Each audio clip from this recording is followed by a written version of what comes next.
Hello friends, hope you all are fine. Today we are going to start our chapter number 5 of class 9 civics, and the name of chapter is democratic rights. Basically in this chapter we will study how the individuals or the citizens struggle for demanding their rights and how the government try to sometimes surpass them or sometimes how the process is followed to give the democratic rights. Basically democratic rights are associated with the fundamental rights which should be provided to all the citizens in equal manner. So let us read. Democratic rights. Living without rights can drastically impact individuals and communities.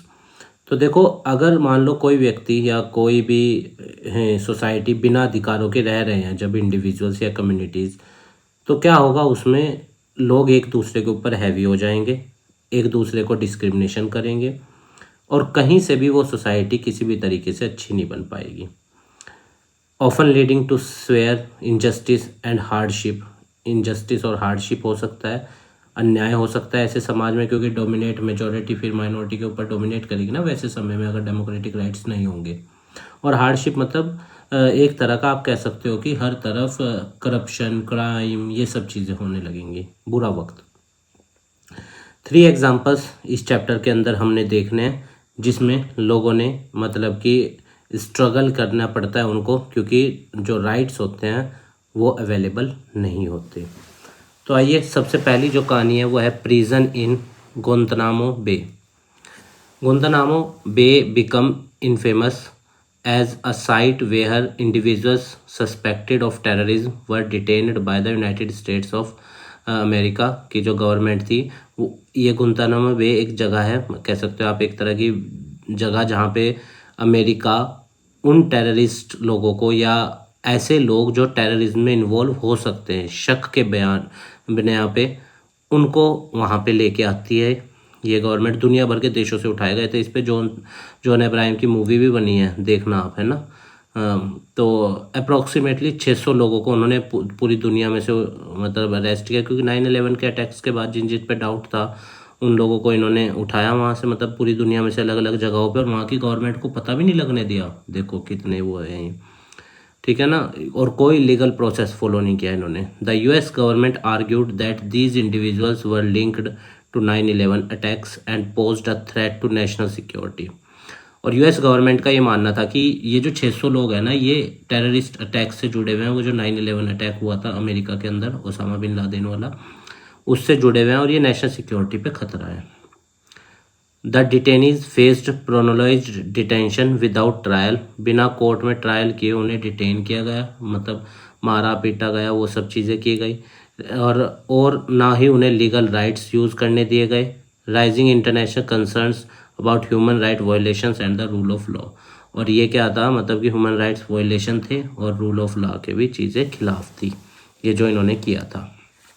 देखो, मान लो, चलिए ठीक है, उन्हें शक भी है. अगर मान लो उस इंसान ने वो नहीं किया जिसको इन्होंने अरेस्ट किया, तो क्या होगा, उसको तो बेचारे की पूरी सब कुछ बर्बाद हो गया, है ना. तो ऐसे में क्या होता है, अगर राइट्स अवेलेबल ना हो तो लोग स्वतंत्र रूप में अपना जीवन नहीं जी पाते. अब दूसरा केस है citizen rights in Saudi Arabia. In Saudi Arabia the rights and freedom of citizen are severely restricted. तो हर किसी को ये अधिकार प्राप्त वहाँ पे नहीं है. The country is govern by a hereditary monarchy. राजा वाली व्यवस्था है, और हेरिडेटरी मतलब राजा का बच्चा वाला कंसेप्ट चल रहा है कि राजा का बच्चा ही राजा बनता है वहाँ पे, और किंग के पास ही सारी पावर्स हैं. सिटीजन्स हैव नो से इन इलेक्टिंग और चेंजिंग देयर रूलर्स. और जनता से कुछ भी नहीं पूछा जाता जब शासक को चुना जाता है. वो तो वही जाहिर सी बात है, राजा, अगर उसके बच्चे नहीं बनना है ना. And political participation is heavily controlled. और सब कुछ उनके हाथ में है, मतलब राजा वाले के हाथ में सारा कुछ है वहाँ पे. जनता का कोई पार्टिसिपेशन नहीं है, ना पॉलिटिकल एक्टिविटीज़ में, ना सोशल, ना देश के डिसीजंस में. There are no political parties भी नहीं है देश में. ऑर्गेनाइजेशंस अलाउड, ना ही किसी ऑर्गेनाइजेशन को अलाउ किया गया है कि वो संस्था बना सकते हैं. फ्रीडम ऑफ रिलीजन भी लिमिटेड है. Women face significant societal and legal restriction. महिलाओं के साथ तो और मतलब बुरा बर्ताव किया जाता है या उनको अधिकार ही नहीं है. Impacting their abilities to participate fully in public life. Public life मतलब कि जैसे जॉब करना है ना, या जो एक मेल फैक्टर जीतता है जीवन, वो वाला जीवन महिलाओं को वहाँ पे अलाउड नहीं है। These restrictions highlighted the back of basic rights and liberties of Saudi citizens. इन सब चीज़ों से पता चलता है कि सऊदी सिटीजन्स के पास कितने अधिकार हैं या कितनी लिबर्टीज है, कुछ भी नहीं है। Contributing to ongoing debate about human rights in the region. और फिर मतलब कि ये सब चीज़ें देखो, अब कहीं ना कहीं जब इंसान दूसरे देशों में देखता है चीज़ों को कि इस तरह से हो रहा है, सब कुछ अच्छा हो रहा है, लोग अधिकारों को एंजॉय करते हैं, तो फिर कहीं ना कहीं डिस्कशन डिबेट शुरू होते हैं कि हमें भी ये सब चीज़ें चाहिए, और परिवर्तन भी आता है फिर, है ना। पर जहाँ पे रिलीजियस डोमिनेंसी बहुत ज़्यादा होना, फिर वहाँ पे परिवर्तन लाना थोड़ा सा मुश्किल हो जाता है। अब कोसावो की हम कहानी पढ़ रहे हैं, यहाँ पे बहुत बड़े स्केल पे क्या हुआ था, कम्युनियल कह सकते हो आप, एक तरह का दो कम्युनिटीज़ के बीच में एथनिक डिस्क्रिमिनेशन या वो सब चीज़ें हम इसमें पढ़ेंगे। The conflict in Kosovo, part of the former Yugoslavia का ये पार्ट है, illustrate the devastating consequences of ethnic discrimination and violence. Ethnic मतलब कम्युनिटी के बेस पे जो डिस्क्रिमिनेशन होता है, और वायलेंस भी हुई कोसावो के अंदर। Predominantly inhabited by ethnic Albanians के द्वारा ये किया गया, but Serb held by the ethnic but Serbs held political power and sought to assert dominance. अच्छा, predominantly inhabited by ethnic Albanians ने मतलब कि आवाज़ उठाई इसके खिलाफ। क्यों? क्योंकि सर्ब्स जो लोग थे उनके पास सारी पॉलिटिकल पावर और वही डोमिनेट करते थे। Under the leadership of Serbian nationalist Slobodan Milosevic, इनका नाम याद रखना, द सर्बेनियन गवर्नमेंट ओप्रेस, ये जो सर्बेनियन गवर्नमेंट थी ये इनके साथ भेदभाव करती थी। किनके साथ? अल्बेनियंस के। तो इन्होंने विरोध किया कि हमें हमारे अधिकार दो, वो सब जैसे श्रीलंका के अंदर किया गया था, है ना। पावर शेयरिंग आप 10th क्लास में पढ़ोगे, उसमें के अंदर आप देखोगे कि कैसे मतलब कि आवाज़ उठाई जाती है, किसके द्वारा? सिन्हाला कम्युनिटी जब क्या करती है, डोमिनेट करने लगती है, तो लंकन तमिलियंस या तमिलियंस वहाँ पे आवाज़ उठाते हैं। इस तरीके की चीज़ ये आप 10th के पहले चैप्टर में भी पढ़ोगे। एंड अदर एथनिक माइनॉरिटीज़ के साथ भेदभाव करती थी ये इसकी गवर्नमेंट मिलोसेविक की। This lead to widespread human rights abuse, और बहुत बड़े स्केल पे मानव अधिकारों का शोषण होता था, जिसके चलते बहुत बड़े मैस्करे हर तरफ, मतलब कि एक दूसरे को लोगों ने मारा, काटा, पीटा, है ना। डिस्प्लेसमेंट हुआ बहुत बड़ी संख्या में। जब लड़ाइयाँ होती हैं तो लोग डिस्प्लेस होते हैं ना, एक जगह से दूसरी जगह पे जाते हैं। As Serbian force aim to maintain control over Kosovo, the conflict highlighted the absence of rights of ethnic minorities.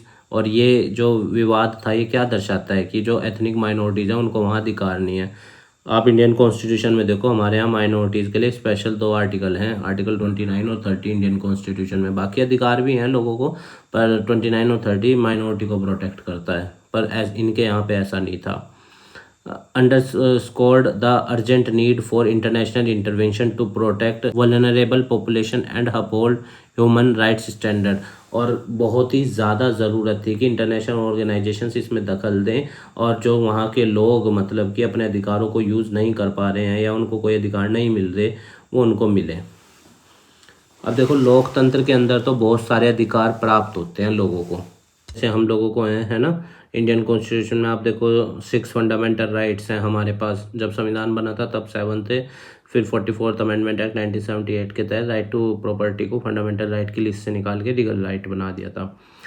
पर बहुत सारे देश ऐसे हैं जहाँ पे डेमोक्रेसी का दावा किया जाता है, पर वहाँ पे सही मायने में लोगों के पास अधिकार नहीं है। जैसे नॉर्थ कोरिया है ना, वो डेमोक्रेसी का दावा पेश करते हैं, इलेक्शंस कराते हैं, पर बनता कौन है? किम जोंग उन ही बनता है, और वहाँ पे लोगों को अधिकार भी नहीं है। या चाइना देख लो, है ना, अपने आप को डेमोक्रेटिक गवर्नमेंट क्लेम करते हैं। Rights are essential in a democracy, एक लोकतंत्र के अंदर अधिकार बहुत इंपॉर्टेंट चीज़ है। क्यों? क्योंकि ये अधिकार इंश्योर करते हैं कि एवरीवन कैन लिव हैप्पीली, हर कोई व्यक्ति खुशी से रहे, किसी तरीके का उसके मन में डर ना हो और किसी भी तरीके का उसके साथ मिसट्रीटमेंट ना हो।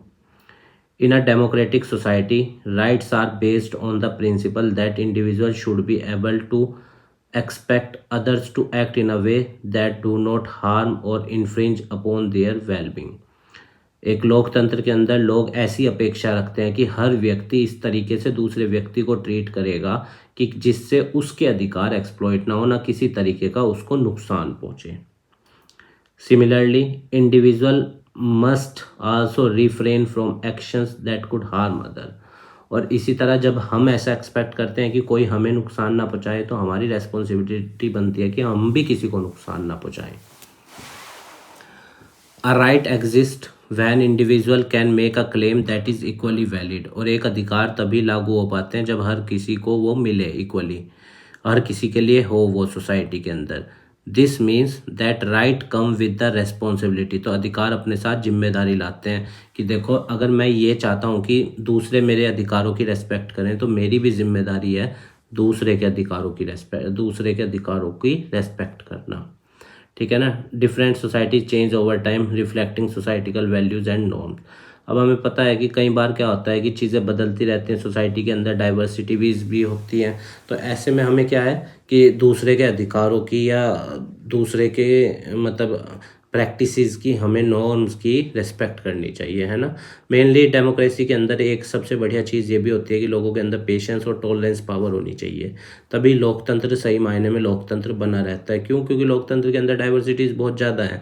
अगर टॉलरेंस पावर नहीं होगी तो क्या होगा? जाहिर सी बात है, कन्फ्लिक्ट्स बहुत ज़्यादा हो जाएंगे। For a claim to qualify as a right it must meet the 3 criteria. तो किसी भी चीज़ को अधिकार बनने के लिए ये 3 क्राइटेरिया पूरे करने होते हैं। पहला, reasonableness. This claim should B rational and fair. मतलब वो राइट हर किसी के लिए हो और फेयर हो। मतलब ये नहीं कि एक को तो फ़ायदा पहुंचा रहा है, दूसरे के लिए नुकसान हो, नहीं, रीजनेबल हो। Social recognition, it should be acknowledged and मतलब जो भी अधिकार बनाया जा रहा है सोसाइटी उसे एक्सेप्ट करे अपनी इच्छा से, है ना।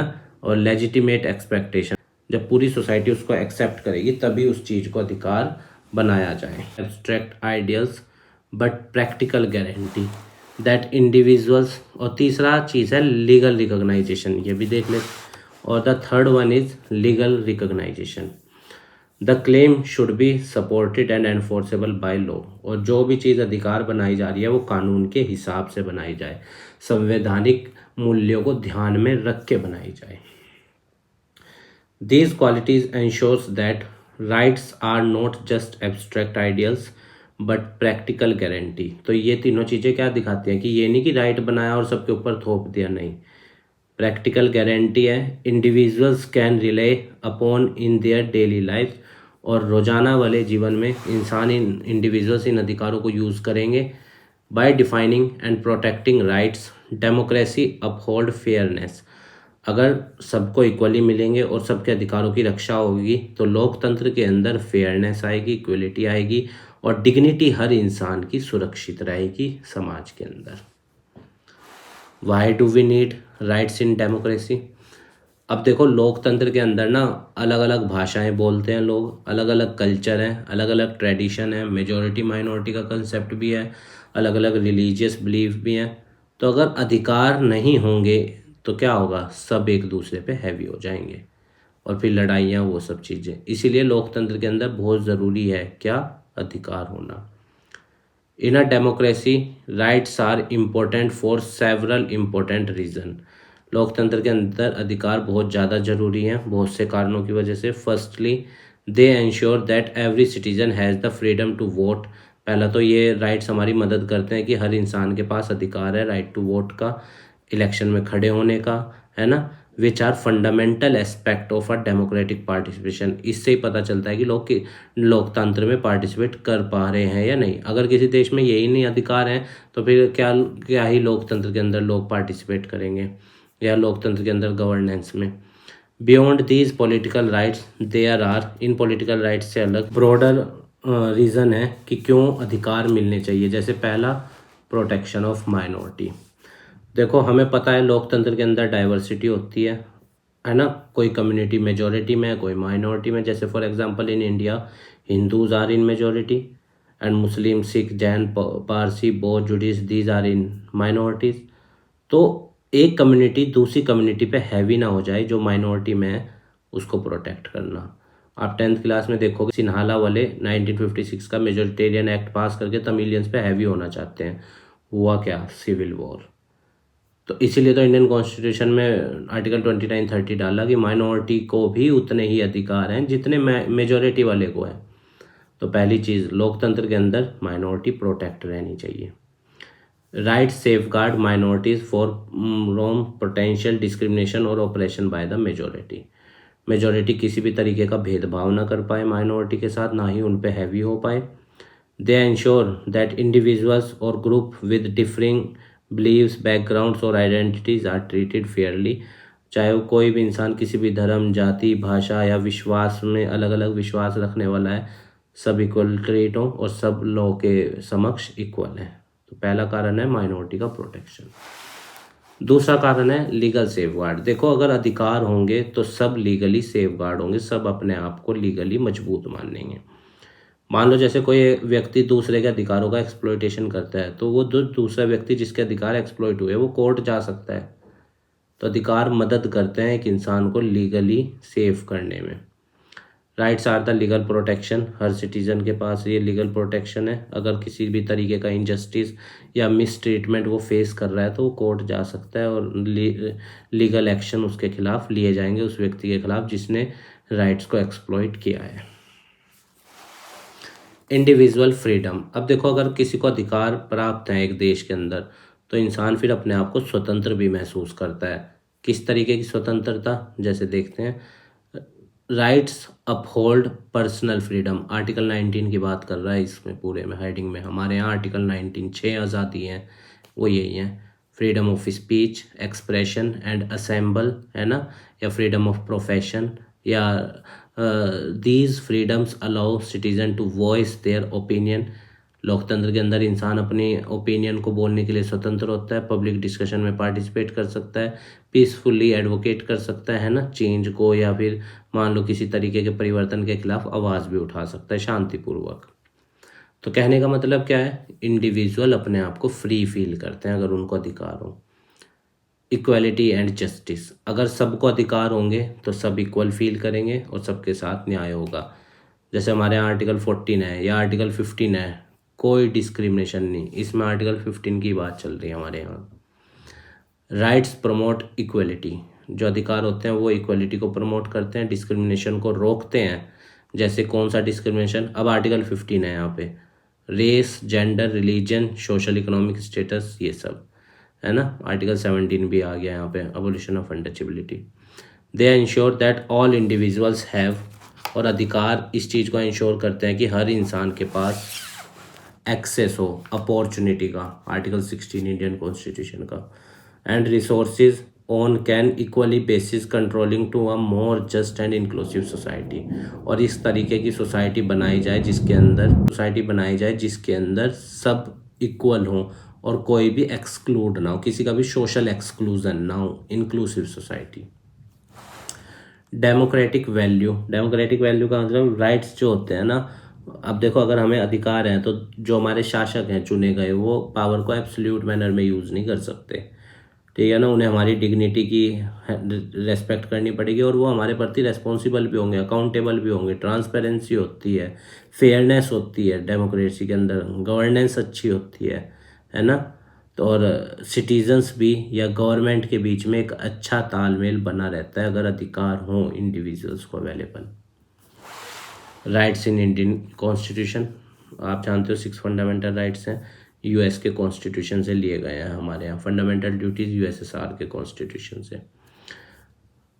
ये आर्टिकल 32 है, राइट टू कॉन्स्टिट्यूशनल रेमेडीज, और इसी को ही बी.आर. अम्बेडकर जी ने संविधान का दिल और आत्मा कहा है। इसके अंदर क्या है कि अगर किसी भी व्यक्ति का कोई अधिकार एक्सप्लॉइट हो रहा है, कोई भी फंडामेंटल राइट, तो वो डायरेक्ट हाई कोर्ट और सुप्रीम कोर्ट जा सकता है, आर्टिकल 32, ठीक है। आप मेरे को कमेंट बॉक्स में बताना किस आर्टिकल के तहत वो हाई कोर्ट जाएगा और किस आर्टिकल के तहत वो सुप्रीम कोर्ट जाएगा। पर ये याद रखना, article 32 right to constitutional remedies. The right to constitutional remedies empower citizen to seek legal recourse if their fundamental rights are violated. मैंने अभी आपको बताया, अगर फंडामेंटल राइट एक्सप्लॉइट हो रहे हैं तो direct high court, supreme court approach कर सकते हैं। It ensure that individuals can approach the high court, the courts जा सकते हैं इंडिविजुअल अगर उनके अधिकार एक्सप्लॉइट हुए हैं प्रोटेक्शन के लिए, एनफोर्समेंट के लिए अपने अधिकारों की। Making the judiciary a crucial guardian of the constitutional freedom, और जुडिशरी हमारे संविधान की या आप जानते हो लोगों के कॉन्स्टिट्यूशनल फ्रीडम की एक इम्पोर्टेंट गार्जियन है। आर्टिकल 14 टू आर्टिकल 18 हमारे संविधान में राइट टू इक्वालिटी। आर्टिकल 14 है, मैं आपको वैसे बता दे रहा हूँ, पढ़ भी लेंगे इसको हम। आर्टिकल 14 है equality before law and equal protection of law. Article 15 है no discrimination on the basis of race, caste, gender, है ना, religion, place of birth. Article 16 equality of opportunity. Article 17 abolition of untouchability. Article 18 abolition of title, मतलब उपाधियाँ नहीं use कर सकते अपने नाम के आगे, बस हाँ अगर एजुकेशन के फील्ड में मिली है तो कर सकते हैं। दिस राइट प्रोहिबिट्स डिस्क्रिमिनेशन, किसी भी तरीके का discrimination religion, race, caste, sex और प्लेस ऑफ बर्थ। आर्टिकल 15 लिखा हुआ है, ये याद रखना। It ensure equality before law, है ना, न्याय के समक्ष सब बराबर है, सबको न्याय का इक्वल संरक्षण है। आर्टिकल 14 है ये, वो पीछे आर्टिकल 15 था। The principle of equality underscores the rule of law ensuring that no one is above the law, और इक्वालिटी का मतलब यह है कि कोई भी न्याय किससे बड़ा नहीं है, सब पे न्याय इक्वली लागू होता है ना, uniformly to all citizen. It guarantee equal to play public place, हर जगह ये इक्वली होगा लागू। डिस्क्रिमिनेशन किसी भी तरीके का, या एम्प्लॉयमेंट में या अपॉइंटमेंट में या कहीं पे भी किसी भी तरीके का डिस्क्रिमिनेशन उसके खिलाफ है। राइट टू फ्रीडम आर्टिकल 19, ठीक है, और आर्टिकल 20 भी मान लो इसमें, है ना, 21 भी। Under this right Indian constitution में आर्टिकल 19 में 6 आज़ादी हैं, ध्यान रखना 6 की 6 आज़ादी लिखी है यहाँ, आपको लर्न होनी चाहिए ये, ठीक है। Article 19 part 1 freedom of speech and expression. Assemble मतलब शांतिपूर्वक इकट्ठे होने की स्वतंत्रता है, अपना संगठन बनाने की स्वतंत्रता है हमारे यहाँ। कंट्री में कहीं भी घूम सकते हैं, है ना, फ्रीली, वीज़ा नहीं लेना पड़ता एक स्टेट से दूसरे स्टेट में, अमेरिका में लेना पड़ता है। राइट टू रिसाइड, भारत के पूरे किसी भी हिस्से में हम रहने के लिए या सेटल होने के लिए स्वतंत्र हैं, और किसी भी प्रोफेशन को, जो भी मेरा मन है या ऑक्यूपेशन को, ट्रेड बिजनेस में करना चाहता हूँ उसके लिए भी मैं स्वतंत्र हूँ, बाध्यता कहीं कुछ नहीं है। आर्टिकल 19 है ये आपका। हावेवर आर्टिकल 20 भी है, आर्टिकल 21 भी है। जैसे आर्टिकल 21 इंपॉर्टेंट है, right to life and personal liberty, है ना, उसको ध्यान रखना। फ्रीडम ऑफ मैरिज, यूपीएससी का क्वेश्चन है, पूछा गया था फ्रीडम ऑफ मैरिज किस आर्टिकल में, article 21। However, these freedoms are subject to reasonable restrictions, ensure public order, morality, मतलब इन अधिकारों को तो यूज़ कर सकते हैं पर कुछ रीजनेबल रिस्ट्रिक्शंस तो देखो लगानी पड़ती हैं ताकि दूसरों के अधिकार ना हो या डिस्टर्बेंस ना क्रिएट हो, है ना, हर सॉवरेंटी ना देश की या इंटीग्रिटी ना पे बात ना आ जाए, इसलिए रीजनेबल रिस्ट्रिक्शंस हैं। It emphasis that exercising one's freedom should not infringe upon the rights of other. वही बात जो मैंने अभी आपको बताई, आप अपने अधिकार यूज़ करो पर इस तरीके से यूज़ नहीं कर सकते कि दूसरे के अधिकारों को नुकसान पहुँचे, है ना। जैसे for example freedom to reside and settle in any part of India है, अब आप कहने लगो दूसरे के घर में जाके कि मैं तो यहाँ रहूँगा, तो रीजनेबल रिस्ट्रिक्शन, दूसरे के अधिकार ना एक्सप्लॉइट हो। Right against exploitation, article 23, 24 Indian constitution का। ट्रैफिकिंग ऑफ ह्यूमन बींग, है ना, आर्टिकल 23 है ये। वुमेन एंड चिल्ड्रन ये सब नहीं कर सकते, इलीगल है हमारे यहाँ। फोर्स्ड लेबर है और बैगर, आर्टिकल 24 चल रहा है ना। Where individuals are compelled to work without payment, ये सब भी हमारे यहाँ अलाउड नहीं है। और 14 साल से कम के बच्चों पे काम नहीं करवा सकते इंडिया के अंदर, आर्टिकल 24। हजार्डियस इंडस्ट्री में ऑक्यूपेशन या फिर राइट टू एजुकेशन का अधिकार है ना हमारे यहाँ, आर्टिकल 21 का पार्ट ए, याद रखना 6 से 14 साल तक के बच्चों को कंपलसरी एजुकेशन का प्रावधान है, ठीक है। तो इसलिए ये सब चीज़ें इंडियन कॉन्स्टिट्यूशन में डाली गई ताकि सबको प्रोटेक्शन मिले। Right to freedom of religion, article 25 to 28 Indian constitution का, याद रखना।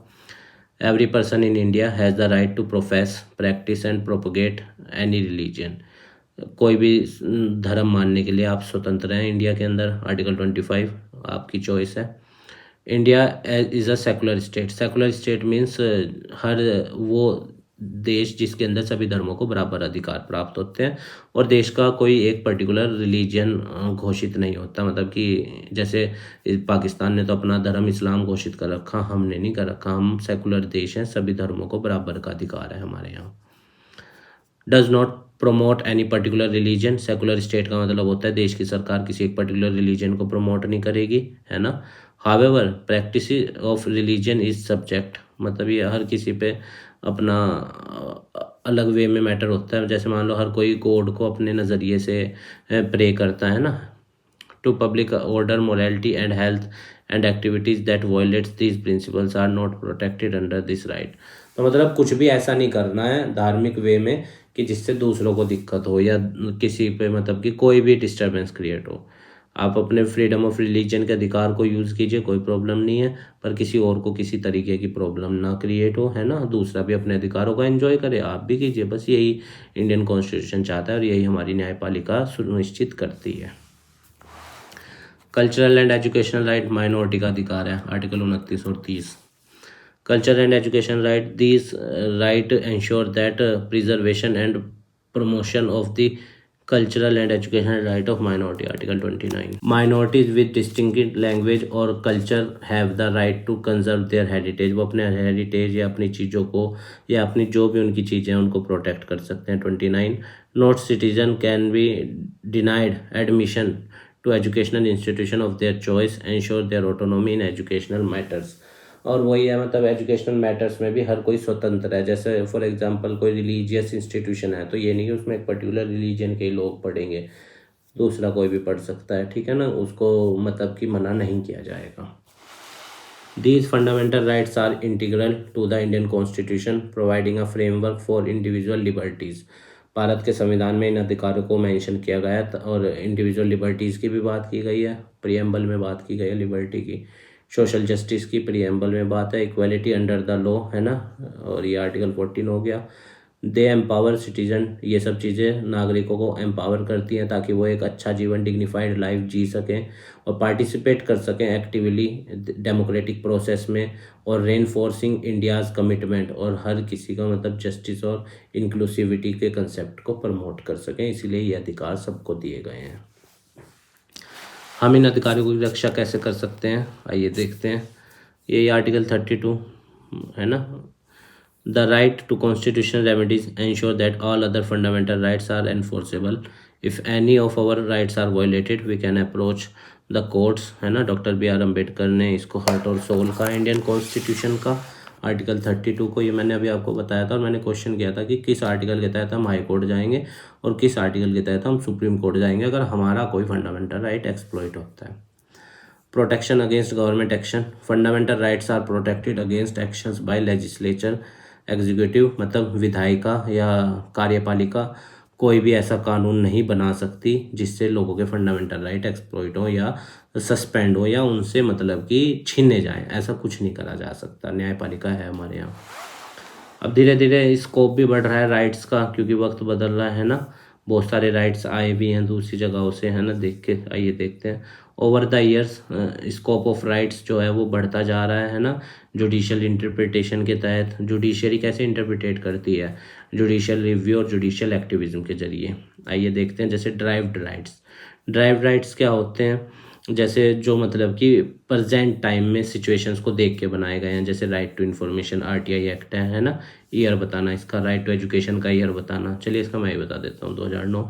आरटीआई एक्ट बताना आप कब पास हुआ है। बिन इसमें कोई भी पब्लिक अफेयर जानकारी आप ले सकते हैं, है ना, पब्लिक डिपार्टमेंट से किसी से भी, राइट टू आरटीआई फाइल करके एक, है ना। Derived from the fundamental rights, right to education वही 6 से 14 साल तक के लिए बच्चों के कंपलसरी एजुकेशन, जस्ट क्योंकि बच्चों के साथ उनको बहुत ही कम सैलरी पे काम करने के लिए रख लिया जाता है ना, हार्श लेबर उनसे कराया जाता है। तो article 21 part A. Right to information, parliament has, RTI act है। Right to information, enacted law to provide citizen with the right to access information, public authority से किसी भी तरीके की आप जानकारी ले सकते हैं। अगर वो मतलब कि सिक्योरिटी से जुड़े हुए मैटर्स नहीं हैं तो इजीली मिल जानी चाहिए वो जानकारी आरटीआई फाइल करके। राइट टू फूड है ना, मतलब कोई भी व्यक्ति भूखा ना रहे, गवर्नमेंट प्रोवाइड करती है ना प्रधानमंत्री गरीब कल्याण योजना इस तरह से, या अंत्योदय योजना है ना, पीडीएस सिस्टम है हमारे यहाँ पे, 5 किलो गेहूँ के आसपास 5 किलो मिलता है ना राशन, ठीक है। The Supreme Court has interpreted the rights to life to include the rights to food, ensure that हर किसी को न्यूट्रिशन। और इसमें देखो बच्चों के लिए जैसे स्कूल में मिड डे मील स्कीम चलती है, या फिर आप देखो प्रेग्नेंट महिलाओं के लिए भी सुपोषित माह अभियान चलाया जाता है, या फिर और भी बहुत सारी गवर्नमेंट स्कीम्स चलाती हैं वेरियस, ताकि किसी को भी फूड से रिलेटेड दिक्कत ना हो। Other constitutional rights, while not all rights are fundamental rights, देखो सारे अधिकार तो फंडामेंटल राइट नहीं है, पर फिर भी कुछ अधिकार हैं जो और हैं, और लीगल राइट्स हैं या पॉलिटिकल राइट हैं, जैसे राइट टू प्रॉपर्टी है ना, पहले 7th फंडामेंटल राइट था हमारा, पर अब एक लीगल राइट है। नॉट अ फंडामेंटल राइट ये नहीं है अब, क्योंकि 44th अमेंडमेंट एक्ट 1978 इसको लीगल राइट बना दिया था। Is still protected under constitutional provision, similarly right to vote है ना, is a fundamental aspect of democratic participation. Right to vote हमारा पॉलिटिकल अधिकार है ना। तो कहने का मतलब यह है कि लोकतंत्र में अधिकार बहुत ज़रूरी है, और अधिकार इसलिए दिए जाते हैं ताकि सब फ्रीली जिए, कोई किसी पे हैवी ना हो, किसी भी तरीके का किसी के साथ डिस्क्रिमिनेशन ना हो, और सब अपने अधिकारों को फ्रीली एंजॉय कर सकें, है ना। कोई किसी पे हैवी होने की वो ना करे, मतलब कोशिश इसमें ना हो, है ना। ये सब चीज़ें इसके अंदर की जाती हैं गवर्नमेंट के द्वारा, ताकि सब अपने अधिकारों को फ्रीली यूज़ करें। उम्मीद है गाइज आपको ये चैप्टर समझ में आया होगा। हमारे काम को सपोर्ट करने के लिए वीडियो को लाइक कीजिएगा, अपने दोस्तों के साथ शेयर कीजिएगा, और हमारे चैनल को भी सब्सक्राइब कर दीजिएगा। और अगर आपकी इस चैप्टर से रिलेटेड कोई क्वेरी आप हमें कमेंट बॉक्स में बताना, हम उसका आंसर देने की पूर्ण रूप से कोशिश करेंगे। आप स्वस्थ रहिए, खूब लाइफ में आगे बढ़िए, यही हमारी मनोकामना है। इस देश को अच्छा बनाइए, समाज को अच्छा बनाइए, अपना अस्तित्व इस समाज में स्थापित कीजिएगा। स्टूडेंट्स बहुत मेहनत कीजिए। तो देखिए शुरू में हमने इसमें 3 कहानी पढ़ी थी, जहाँ पे लोगों को अधिकार नहीं मिलते, उनके अधिकारों का एक्सप्लॉयटेशन होता है, फिर स्ट्रगल भी किया जाता है लोगों के द्वारा, फिर अधिकार मिलते भी हैं। अच्छा, एक ये ह्यूमन राइट्स के लिए ना एक इंटरनेशनल ऑर्गेनाइजेशन है, एमनेस्टी इंटरनेशनल, इसका नाम भी ध्यान रखना है ना। और ह्यूमन राइट्स डे कब मनाया जाता है ये आप मुझे कमेंट बॉक्स में बताना। ठीक है स्टूडेंट्स, धन्यवाद।